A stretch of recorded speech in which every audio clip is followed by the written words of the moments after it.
Hey, everybody.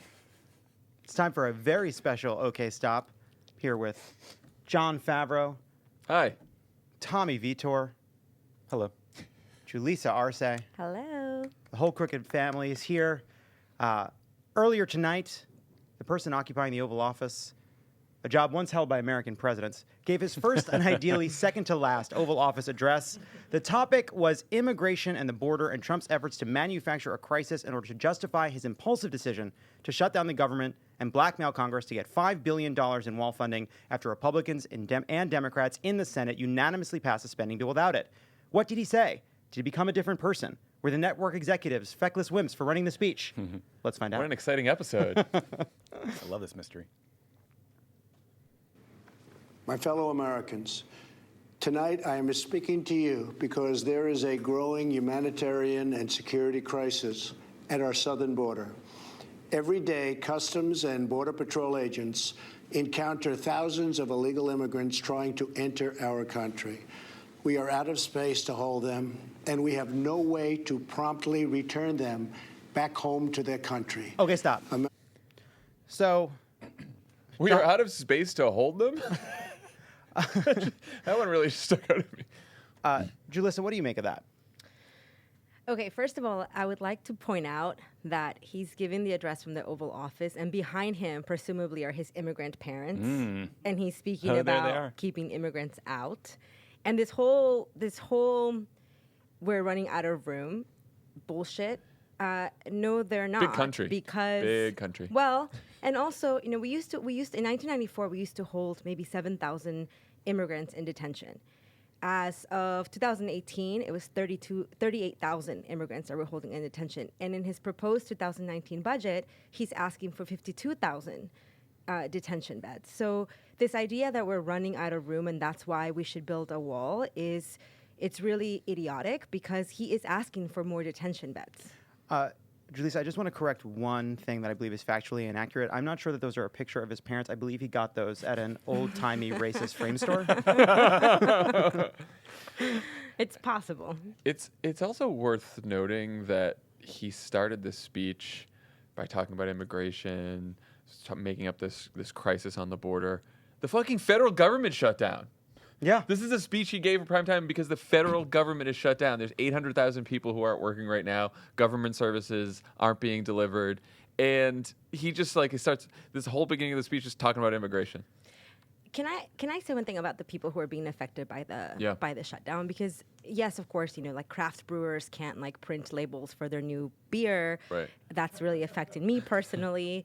But one group of people that we're not talking about at all really are Native Americans, Yes. who are highly affected by this because they heavily depend on federal payments to run very basic functions like having their clinics open and having their schools open and having their roads be available to people to drive on. So to me, I've really want to let this settle in my head that Native Americans are suffering over a government shutdown because Trump wants to build a wall to keep people out of the country, land that we stole from them, and now they're the ones suffering for it. Right. Ironically, they're the ones who could point Right. to an immigration crisis. Yeah, and by the way, there is no crisis. Illegal border crossings are way down. In 2000, it was 1.6 million people apprehended trying to cross the southern border. In 2018, it was less than 400,000, and 2/3 are people of undocumented immigrants in the U.S. did not sneak across the border. They flew here on an airplane and then just overstayed their visa. So this is made up bullshit.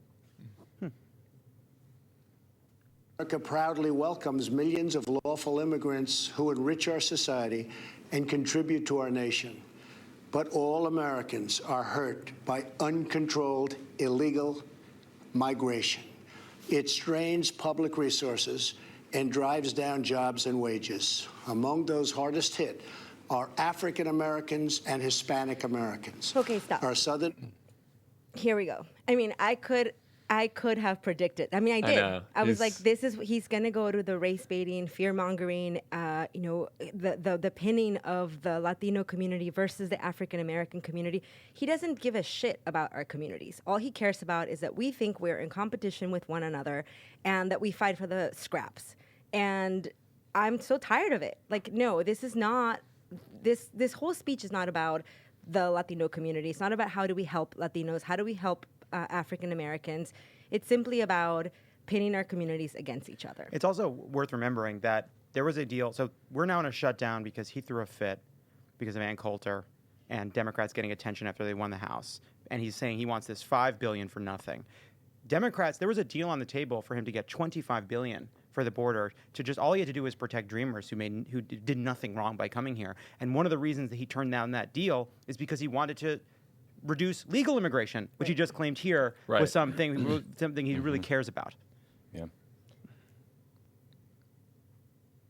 Border is a pipeline for vast quantities of illegal drugs, including meth, heroin, cocaine, and fentanyl. Okay, stop. Oh. Just real quick, most drugs that enter the U.S. from the southern border are in legal shipments or smuggled in passenger vehicles, so his stupid wall would do nothing to stop that from And the happening. fentanyl comes through the mail from China, which apparently he tweeted a couple of years ago. So he knows that too. He really needs to watch, he really needs to listen to El Chapo, the podcast. I think he'll learn a lot from how El Chapo smuggled drugs into the country, which was not, through the. I mean, a lot of it came through like tunnels and, to your point, like shipments. Yeah. So. A wall is not stopping the drugs, and we know that because that is what the DEA tells us, the government agency. The years, thousands of Americans have been brutally killed by those who illegally entered our country, and thousands more lives will be lost if we don't act right now. This is a humanitarian crisis, a crisis of the heart, and a crisis of the soul. Okay, stop. Just a quick note on crisis of the heart and crisis of the soul. There is nothing Every once in a while. that Donald Trump is less capable of delivering than something that's meant to evoke human empathy. Which I don't even think that was. Every once in a while, we're treated to some really awful Stephen Miller speech writing. And that is a great example. Yeah, it is a reminder It's like that the American carnage thing. It's it sort is of like the an dregs, overwrought. the dregs of Republican politics. A crisis of the heart. What does it? It doesn't What's the mean anything. I what would are you love talking to know about? the difference between What are a you talking crisis about? of the heart and a crisis of the soul. What's the difference? Like a total eclipse of the heart, but It's like slightly worse. It's like just like needed a few extra words. And also, none of this is actually about human life. Like, he doesn't care about human life. Like, we've had Jacqueline, 7-year-old Guatemalan girl who died at the custody of the U.S. government. Felipe Gomez, the 8-year-old Guatemalan boy that died at the hands of in the custody of the U.S. custody. And not to mention that we've had 185 deaths that ICE has recognized of people who have died in their custody from 2003 to 2018. So he doesn't care about human life. That's a humanitarian crisis Exactly. that we have, that we've separated how many children from their parents, Right. and we don't know where some of them are. And so far, he hasn't said anything about how do we actually process claims for asylum. Because if this is a humanitarian crisis, and it's about people seeking asylum, and we care about human life, then why aren't we talking about how do we actually process this claim so that people can come into the country legally?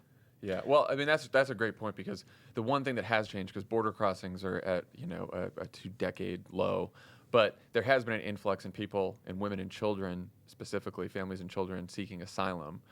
Everyone agrees, except this asshole, that you can build a wall across the entire border. That's not going to stop people from going to ports of entry and trying to claim asylum, which they're legally allowed to do. And the reason that there's such an influx and that we're all backed up is because there's not enough immigration judges to process the claims. And so, like, he has created... And they're furloughed. They're furloughed because of the shutdown. He has created his own crisis on the border based on people seeking asylum because he's refusing to grant them asylum or even process their claims. Right. Part of an overall approach to border security, law enforcement professionals have requested $5.7 billion for a physical barrier. At the request of Democrats, it will be a steel barrier rather than a concrete wall. Okay, stop. That's just a lie. made-up Democrats bullshit. didn't request that at all. Yeah, look, we've been critical of Chuck Schumer in the past, but Chuck Schumer did not go up to Donald Trump. It's like, I don't like concrete. I want metal. I want something made of, something that combines some metals that I like. And who is that talking point convincing? What's the value of it if it were true? What the fuck are we doing here? Why is a steel wall less than a cement wall. I don't know. Yeah. Where did we get this? Why from? does he think that's good? Why does this don't know. motherfucker think that's good? Damn, I was gonna call him a motherfucker. I wanted to get one in. Damn. But like, it's gonna. Look, you know these Democrats. They hate cement. Classic liberals. You know, with their socialism and their dancing New Yorkers. Fine, I'll give you steel. You want steel? I'll give you steel. You happy now? That Ocasio-Cortez Instagram living her cement pouring activities. It's the same hate shit. it. This barrier is absolutely critical to border security. It's also what our professionals at the border want Stop sniffing, and Trump. need. This is just common sense. The border wall would very quickly pay for itself. Okay, stop. Okay, cost- stop. What would it pay for? The wall is itself? not getting a job. What are you talking about? It won't First pay of for all, itself. He's right. First, he's like, Mexico's going to pay for it. Then he's like, it's going to pay for itself. Trump in 2020 is going to be like, the aliens are going to pay for it. Yeah. I'm like, no. And also, you know, when he's saying like, oh, we asked people and they told us that they wanted the wall. Well, guess what? There are 15 million people that live along the border. Like sometimes we talk about the border as though it was this like abstract place in our minds, but there are actual real people that live there, 15 million of them. And in a recent survey, 65% of them said they definitely do not want a wall going across their backyard. People who live along the border don't think there's a crisis and they don't want a wall. The people who think that and believe that are Fox News viewers. We just ran an election where Trump's entire closing argument was another made-up border crisis about this caravan. And the result of that election was, aside from losing 40 seats in the House, he also lost 2 Republican seats along the border. And now the only person who is a Republican who still holds office that has a border district is Will Hurd, who says that the reason he won his election in a tough year for Republicans is because he opposed the border wall. So that is the politics of the border and border walls. It's right also like, you know, you step back. Like I would love, you know, go back to the campaign where Donald Trump's favorite sentence was, we're going to build a wall and Mexico's going to pay for it. But if they don't, I'll shut down the government to get you to pay for it And then I'll say it pays for itself. based on nothing. And I'll change it from concrete to steel if you're still upset about it. What do you want the wall to be made out of? Huh? You want Rubber? Solar panels? yeah, you Rubber want, wall. Want a force field? What happened to the solar panels? Solar panels on the wall. Of illegal drugs exceeds $500 billion a year, vastly more than the $5.7 billion we have requested from Congress. What is he wall- sniffing? Okay, stop. What Sounds does like that he's scuba mean? diving. Also, but like, what? It's not. You know that when we confiscate drugs, we don't get to turn around and sell it. I don't know that he does know that. You know, like you know, we get. You know, I think in his mind he thinks that the DEA sells the cocaine it seizes. Maybe you know? they should. Peter, get a fact check on that. Does the DEA sell the cocaine it seizes? We found a funding mechanism. He doesn't think Well, so. what's his name? Ted Cruz. I hate that guy. Didn't he like introduce some bill called like El Chapo bill? Oh, I didn't know that. Yeah, because so he wants like the money that we seize from El Chapo to go towards paying for the wall. Like I thought it was a joke, but it's actually something he proposed. Be paid for indirectly by the great new trade deal we have made with Mexico. Senator Chuck Schumer, who you will be hearing from later tonight. Okay, stop. Has- That's so funny. I love that he gives a preview of Chuck's be like, welcome to the show tonight. You're going to hear from me, then you're going to hear from Chuck and Nancy. I'm headlining, but after me. And Yeah. also, he doesn't even mention Nancy. He's like, you're going to yeah. hear from Chuck Schumer, except like Nancy is in line, as you were saying Yeah. earlier, to take your job, you know, if it came down to it. So. And show a little respect. You preempted Ellen's Game of Games. repeatedly supported a physical barrier in the past, along with many other Democrats. They changed their mind only after I was elected president. Okay, stop. So, Who yeah. changed their mind here? I mean, actually, what's interesting about it, though, is indirectly he is pointing to something that is true, which is over the last, 15 years, we have steadily increased funding for border security. It was true under George W. Bush. It was true under Obama. There's an unprecedented amount of funding for border security, an unprecedented amount of manpower on border security. It's in part, as John mentioned, why illegal crossings are down. I mean, remember when Barack Obama was trying to get a comprehensive immigration bill passed, one of the points he made over and over again is every time he tries to get a comprehensive immigration deal, Republicans come back and say we want more border security. And every time we said yes. I remember writing this speech with you in 2011 Yeah. with him, and he was like, every single request they've asked for border security, we've done it. And Yeah. they still won't do anything about a path to You citizenship. want drones, you get drones. You want more boots on the ground, you get boots on the ground. He said you want a wall, you'll get a wall, because they were giving him money for these. We have spent an incredible amount of money on this already. Trump's chief of staff, Mick Mulvaney, gave up the whole thing in 2015 when he said the wall is stupid, it's not going to work, it's a thing you can sell politically. Yeah, it's it's an image. We were saying, you want more, we'll give you a moat. That was Yeah. that was Yeah, our that's right. final The offer. The funny thing about what we just heard though is when he said, "Oh, then they changed their mind." The person who changed his mind was Donald Trump. He backed a continuing resolution that would have funded the government with no $5.7 billion for the border wall. Republicans passed it through the Senate, 100-0. He was all ready to go, and then Ann Coulter got mad, so here we are doing this fucking thing. And like the fact that that Mitch McConnell and Lindsey Graham and the rest of these douche nozzles don't have whiplash from how quickly they switched their position. They passed it, no funding for the border wall. They obviously would not have passed it 100-0 if they knew Trump was going to pitch a fit. Then he does this, demands the House does it. Of course, Paul Ryan and his merry band of goons back in the bad old days before the House was run by a cool old lady.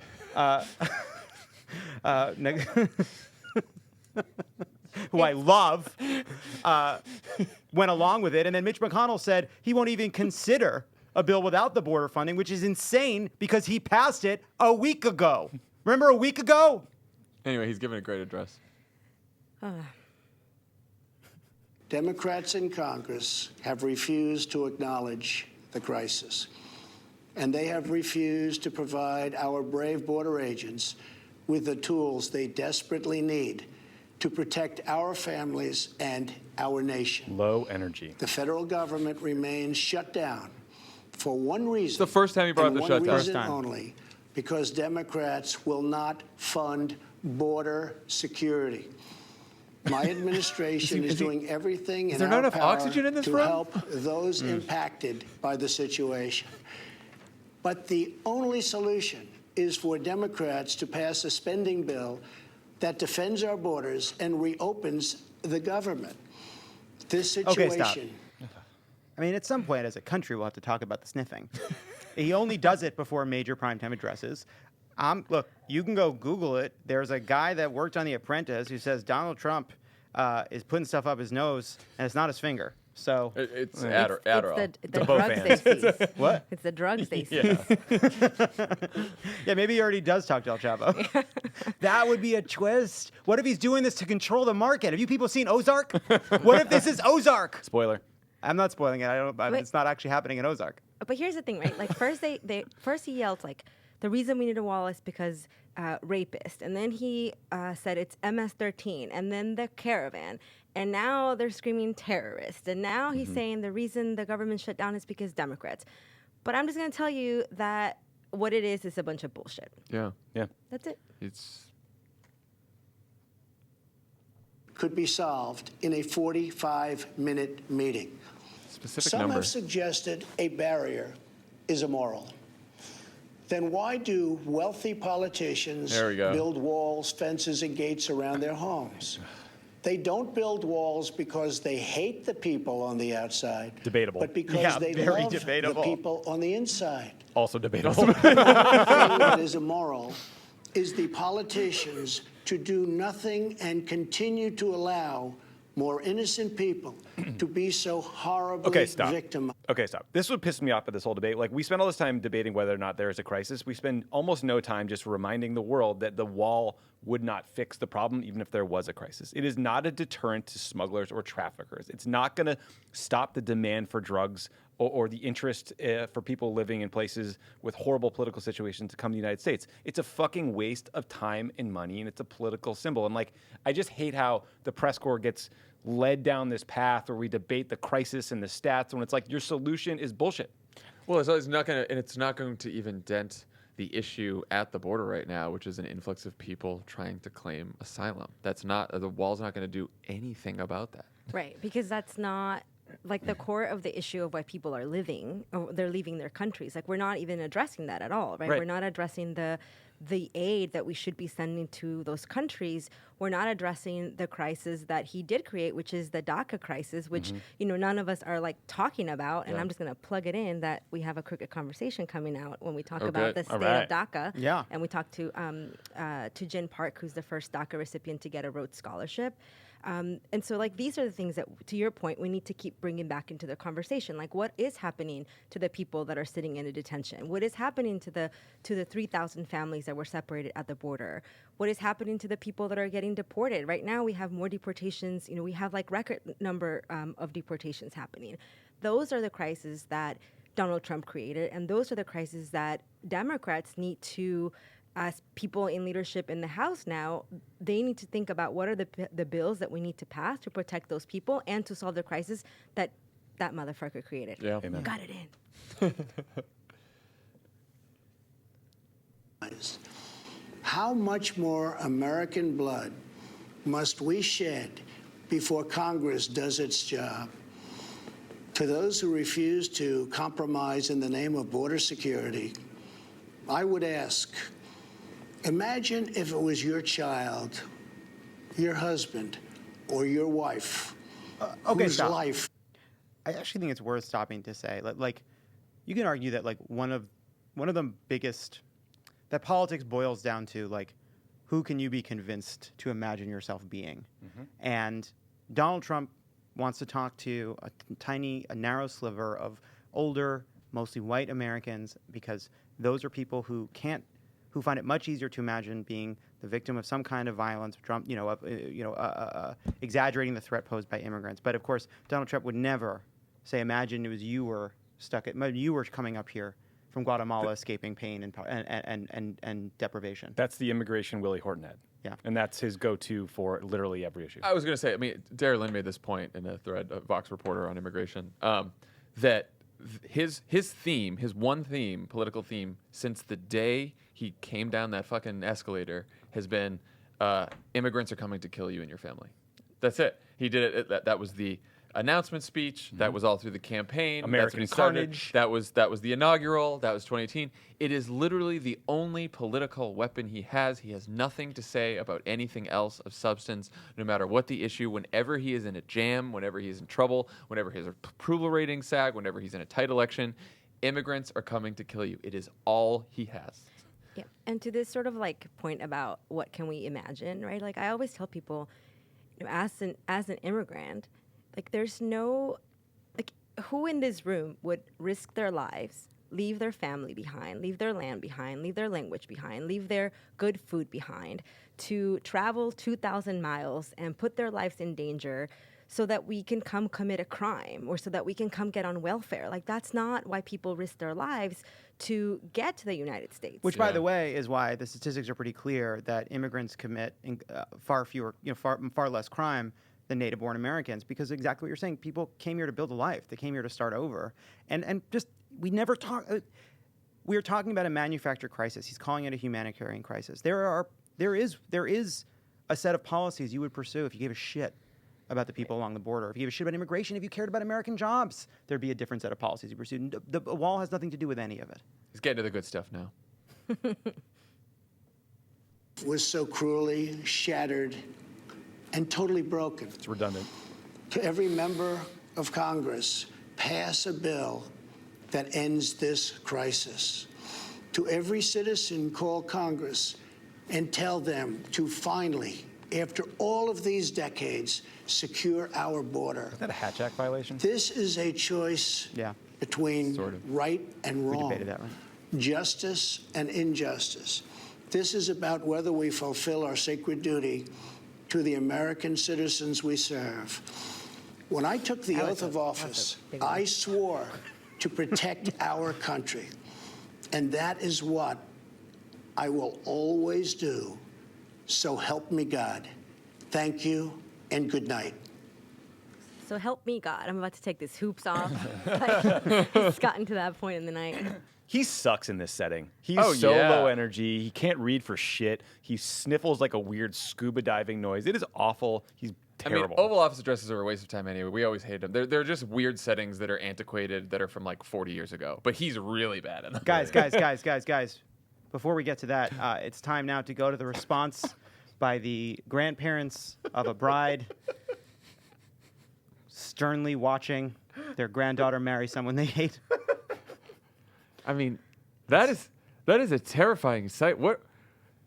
Why did they do that? Well, because basically Jack Nicholson was having trouble finishing his book, and he goes more and more mad, and then he is told to go to this room in the hotel. But when he's walking down the hotel, there are these two people just standing in the hallway. I would just say, may I suggest the next time there is a response to give from the Democrats, Chuck and Nancy, maybe like rock, scissors, paper over who gets to do it. Or maybe Chuck, you let Nancy do it Just let because Pelosi do it. She's third in line for the presidency and is the Speaker of the House. Maybe let her take this one. I love Pelosi. I think everyone sitting here does. But like, there are things that we just elected this really exciting, young, dynamic group of lawmakers. Use those people. They're great communicators. Put them out for these responses. Like, that's how you lead a party. Yeah, no, I know. I like it. And it's like, who's it going to be? I know it's tough. Just, rock, scissors, paper, pick it out of a hat. Do something. Or two people at a podium. Or two people at a podium has never worked for anything. No, I mean it's rarely attempted. They attempted the rare double podium. It's not a black and white cookie. You don't split it. It's just going to be a bad True Detective season, whatever meme. That's all that is. I can't even. Their message was good. It was a good argument. It was a good argument. I didn't hear the message because I was so uncomfortable. I think a lot of people are going to be stuck on the style. I would say that if you put what Donald Trump said and you put what Nancy Pelosi and Chuck Schumer said in front of people, there is absolutely no question in my mind that people would choose the more reasonable approach. Because forget the argument of the border. It is so sensible to say we have a disagreement about the border. It has nothing to do with FAA regulators, food safety, food stamps, furloughed federal employees at the fucking agriculture department. Just let them go back to work, and we can argue about immigration until, you leave this building. Once you looked away from Schumer's terrifying gaze, you realized that he painted Trump into a corner by saying, like, look, we are happy to negotiate on border security, but you've got to open the government first. Open the government, put people back to work, get government services going again so people aren't hurting in this country, and then we'll go to the table and we can debate border security. But we're not going to do it with the government, which is a good, And he's going to pass a bunch of, they're going to start passing individual spending bills, and Republicans are going to slowly start getting peeled off. There's no outcome here. The Senate Republicans already, I saw a quote from Shelley Moore Capito, West Virginia Republican senator, who's just like, we gotta stop this. This is not gonna. Yeah, they're not a state that can't afford the shutdown. They are not going to be able to hang on to this. And so now the thing that we thought was going to happen tonight is maybe he declares a national emergency, so he does it on his own. He didn't do that. By the way, the networks gave him 10 minutes here to say a bunch of lies, snort a lot, and he may have offer snorted more than he told lies. yeah, that's true. That's so true. That's Yeah. true. That is so rare for him to get the snort to lie ratio that high. And there was no news. There was zero news. Everything was old, warmed over bullshit lies that he always told before. Well, I am sure the network executives who decided to give Donald Trump this time, despite the fact that he's an obvious liar, they were simply more afraid of being called fake news than actually doing the right fucking thing again and again. I hope they're very proud of themselves because I hope they're very proud of themselves. I'm very glad that they did not get the ad revenue they were supposed to get from Ellen Game of Games. End of OK Stop. And when we come back, dystopian hell.